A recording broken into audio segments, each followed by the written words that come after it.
What's up, yarnybox crocheters? Today I'm going to be showing you how to make the magic ring, which is used in almost every single amigurumi project. Head to yarnybox.com and sign up with your email to get a free pattern every 2 weeks.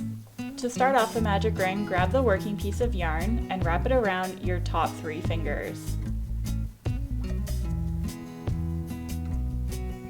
Leave your pinky out and have your pinky hold the working piece of yarn. It's going to create an X on one side and 2 parallel lines on the other side. Crochet hook and go under the first loop and over the second, and then bring it out and twist it around. Pull the working yarn with your hook through the loop you just made. Now don't worry, we're going to do that again in slow motion. So with the working piece of yarn, wrap it around your top 3 fingers, leaving your pinky out. And then hold the working yarn with your pinky finger.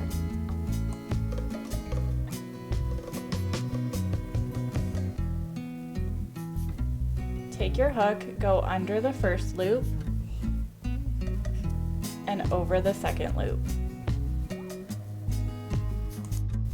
Pull the top loop under, twist your hook,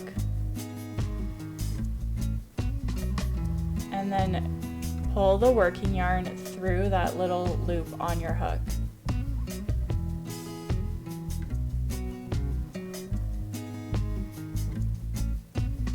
Release your fingers, adjust your tension, and now you're able to single crochet in the magic loop.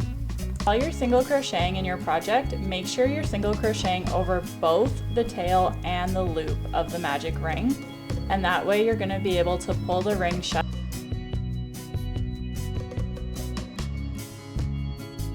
Most crochet projects that require a magic ring have a beginning of 6 single crochets, but just do however many your pattern calls for.